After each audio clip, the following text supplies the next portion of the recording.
Okay, do we have to do this intro? You don't. On today's episode, we talk about communication and the algorithm.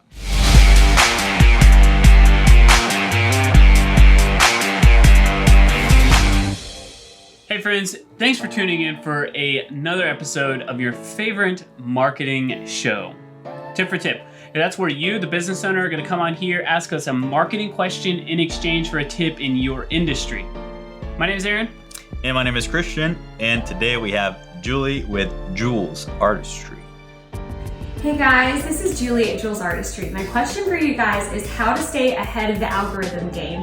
It seems like it's changing every day. How do I effectively reach the most amount of my followers in one posting? All right, Julie, the algorithm is constantly changing every day. And we don't necessarily know what the algorithm wants or needs. We have some ideas on what will help you expand your reach as much as possible. A few things here. You have to schedule consistently good content. So my number two thing is to create truly useful content for your audience.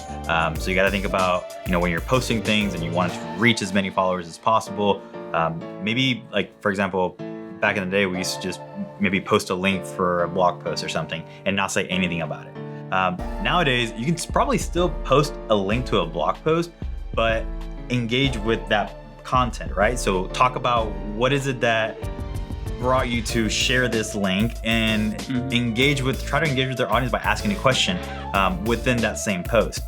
So there's different ways that, just doing little things like that where you can take something that is really not useful anymore, like sharing links on Facebook, that you can actually make it just a little bit better by adding just that context to that link. Beyond that, I think, again, just asking questions, just a simple question, does a great job because you're generating engagement within your post. People start engaging and commenting. Facebook and Instagram look at it as like, oh, people actually like this post and they're liking this thing, so I'm going to push it to more people. So just a little tip. Awesome. That was a couple of little tips. That was like three or four or five maybe. Little tips. All right, on top of that, so for both Facebook and Instagram, but more specifically for Instagram, we're just assuming your picture is going to be awesome. It's got to be really high quality. But more importantly, make sure to post at a time that your audience is active. If you get more engagement at 2 o'clock in the afternoon versus 10 o'clock at night, probably post around that time period.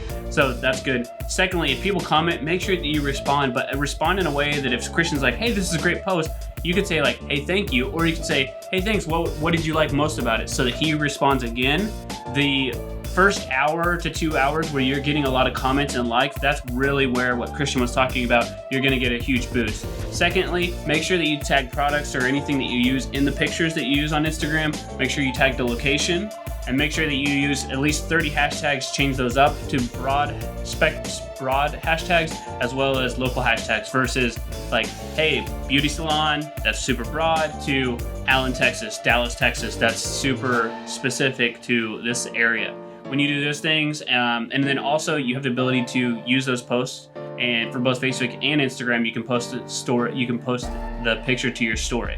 I would suggest, just as a little tip, don't post it to your story right away. Get the engagement, and then a day or so later say, oh, I'm going to lead up to this. I'm going to tell a story inside of my stories, and then share that post and tell people to go look at it like the next day to get engagement again and reach even more people. All right, let's hear a tip for us.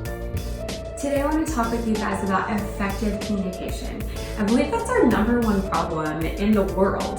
Whether it's communicating with our spouse, our boss, or even our phone company, because we know how that can go sometimes. So what we've done on our website is create a fact sheet. We go through lots of questions that have been asked throughout the years and we answer them in detail. I think one of the most important things for a client is to be heard. So how we do that is try to effectively listen to each question and answer them in a really detailed manner. And it creates an environment for growth. Those people will want to come back because they trust you because of your transparency. I completely agree. Effective communication is, I don't know if it's the number one problem, but it's definitely up there. With everything, yeah. Relationships, yeah. Business. Yeah. All right, so today's question of the day, what did you want to be when you grew up? Like you were little, like 10, and then now you're like 18, 20. What did you want to be? Gotcha. All right. What did you want to be? Marketer. What about you? Consultant. Same thing? Marketing consultant. Wow. Nice. Wow. All right. Thanks, Julie, for being on our show. If you're a business owner and would like to be on Tip for Tip, please go to bitbranding.co/tip for tip, and we'll get you on Tip for Tip. That's it. Bye.